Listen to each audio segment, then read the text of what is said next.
I'm just selfish and I want you all to myself, I swear.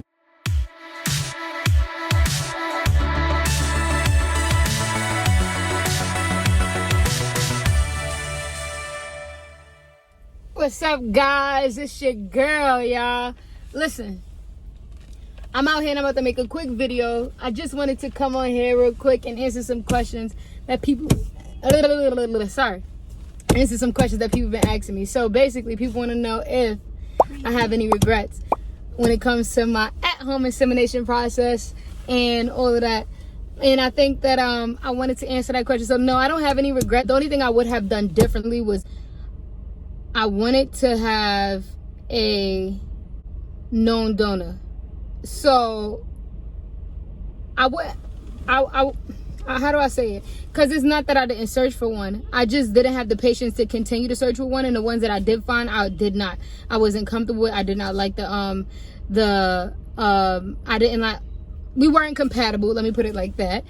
Or they just had different medical conditions or different genetics that wouldn't have been smart to, combine their sperm with my egg.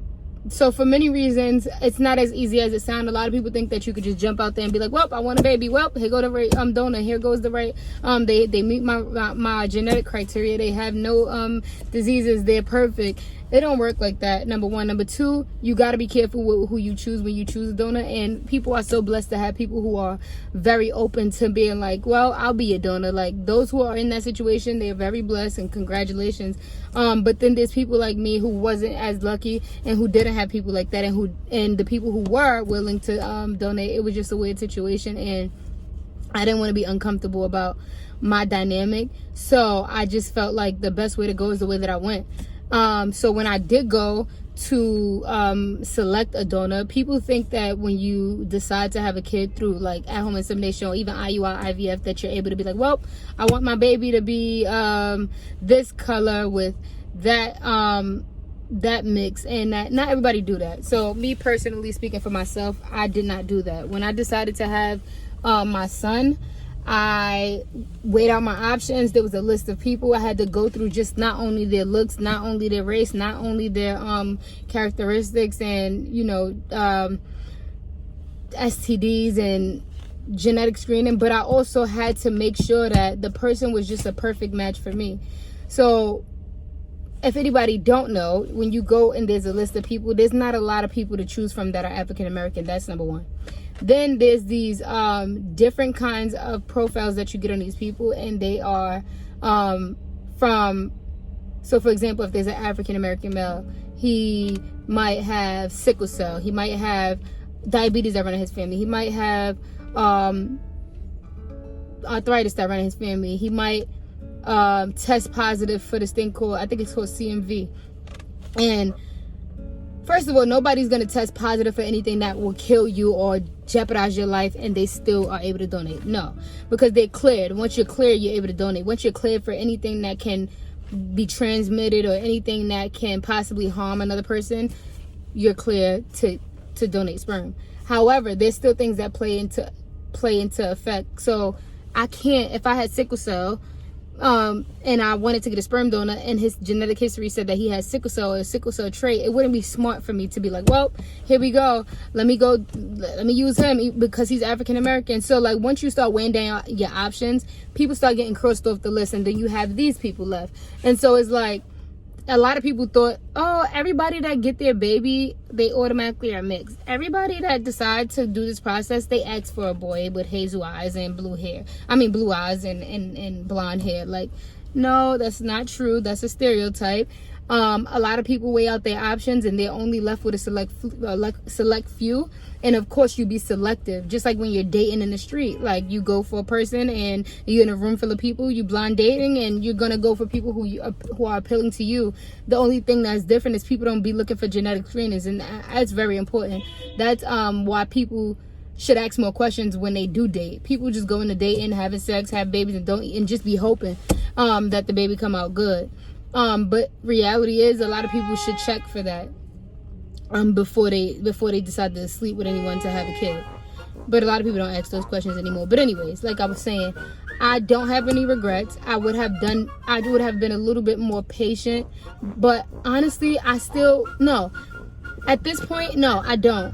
I feel like my son is perfect, like, for me, and I feel like had I chose someone else, I would not have this perfect child that I love, that fits me. Like, I love everything about my son, and I feel like he might not be perfect for y'all. This might not be the ideal situation, but my situation is perfect for me. It works for me. And like I said, my son still has the ability to ask questions and get answers when he get older. I'm not really worried about a lot of things that a lot of people may be worrying about. My son has a lot of male figures in his life, a lot of role models in his life. He has me in his life. And I feel like we're all dope. The people that support me are dope. And I feel like a lot of people worry about the wrong things. First of all, I know a lot of people who have kids and they don't even know who the father is, period. They didn't do no sperm donating process. They had sex, had a one-night stand, got pregnant, didn't know who the father was, had the baby don't know who the father is, or people who even knew who the father is, but the father don't want nothing to do with that child because they never was in a relationship. Like, there's a lot of things going on. So let's not start spilling the tea. Let's be great, and let's just stop acting like this is something that's so abnormal. At the end of the day, just like you guys start dating men and replace the men that you date with the biological father, because the biological father don't want nothing to do, or the biological father can't be found, and you treat these men as these kids' biological father and don't never tell the child that they biological father is not in their life, it's the same way. But stop acting like it's brand new. Y'all kill me with that, trying to act like my situation is something y'all never heard of, because that's not the case. If y'all really want to get technical, a lot of y'all doing some off the wall shit out there, and your kids don't know who their real parents are in general, because a lot of y'all females got your mom raising your kids and y'all never even see your kids. So y'all out there stripping and sucking and doing all this other shit, and your kids wondering where's mommy. So there you have it. Don't have any regrets. My son is fine. My son will be fine. And like everybody else kid, my kid is not any different. Like, if anything, a lot of things that a lot of parents don't do for their kids, I do for mine. And it don't have to be financial wise either, but just the interactions, the time that I spend with him, the time that I get to learn my child, the time and attention that I give my child is something that can't compare to nobody's family dynamic or situation. So no, I don't have any regrets. I love my son to death. I'm already prepared for the questions and all of that for him, and I know that he'll be great. And the fact that he could even reach out to this person on his own is great, so he could get whatever answers to whatever questions he wants. And I think my son is gonna, I know my son is gonna be fine, perfectly fine. So yeah, there you go. No regrets. Love y'all. So guys, I'm in the car and we having a juicy conversation, so I had to cut on the camera. Yeah. Honestly, we're not even gonna alter the conversation, because now I feel like when the camera come on, we alter shit. But nah, it's just funny because I think that we talking about some shit that y'all be asking us. But anyways, we talking about when we first met, right? So this girl was in Target with me, right? This is not how we met, but after we already had met, our first encounter in person with each other was at Target, right? So we went to Target. We wasn't on no type of timing at all during this time. And I'm like, yo, this girl gotta be gay, because she keeps saying she's not gay, and I'm not even asking her. Like, it was mad funny. I'm like, yo. Because you're not asking me. I wasn't. Like, I'm like, yo, because the whole time I genuinely thought she was straight. From when I added her on, so this is what happened, right? I was on the phone with my sister. This is the exact story, you know what I'm saying? Because a lot of people got the shit twisted. But anyways, I was on FaceTime with my sister, right? And when I was on FaceTime with her, she was drunk. They was at Jasmine's house. They was partying or whatever. And she said, oh, look, it's Zena's sister. And she showed me. I'm like, oh, she didn't even know she had a sister. I'm like, that's her real sister? She like, yeah. So then I saw her. I'm like, yo, in my head, I'm like, yo, she's mad pretty. Like, and I was like, oh, this girl's straight. So I didn't look at her in no way. Anyways, after that, I was like, yo, let me see her one more time. So then she got on the camera again, but she was being mad regular. Like, I guess she was tipsy. She was like, oh, what's up? But then I told her, like, she do YouTube to give me her, like, her Instagram, no, her information. But then at the time she was like, she told me to just add her on Instagram and we could talk business or whatever, because that's what the conversation was initially about. Like I said, I didn't know she was gay. But anyways, after that, we talked business on Instagram on, like, I think March 29th or something like that. And then after that, we had we were supposed to collab. We were supposed to do a collab. If y'all YouTubers or anything like that, y'all know what that is. But we were supposed to do a collab. Then all of a sudden we both had to go to Target, so we ended up going to Target because that was our official meeting each other. Right, and we live in the same like vicinity. Right. So we went to Target. Her sister had came, and we had a very weird day. Because the first day I met this bitch tried to get me killed. She tried to get somebody else killed. She tried to get herself killed. I'm driving. And all of a sudden, all I see, bitch, mind you, I don't even know what's going on. But anyways, I'm driving.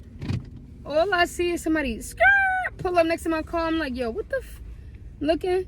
And somebody really riding on the side as I'm driving. Like, I'm like, yo, what the fuck is going on? I was in a situationship at the time. So then Shorty rolled down the window. Nobody's relationship. I was in a situationship. So Shorty rolled down the window. I'm like, yo, handle that. Like, cause I don't know what that's about.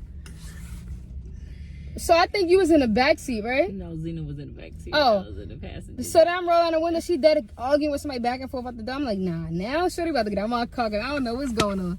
And then in my head, I'm like, yo, if this person keep pulling up next to my car, it's gonna be a problem. So I'm like, yo. I'm like, all right, let me try to ignore it. So then I pull off aggressively because I'm like mad at her because I'm like, yo.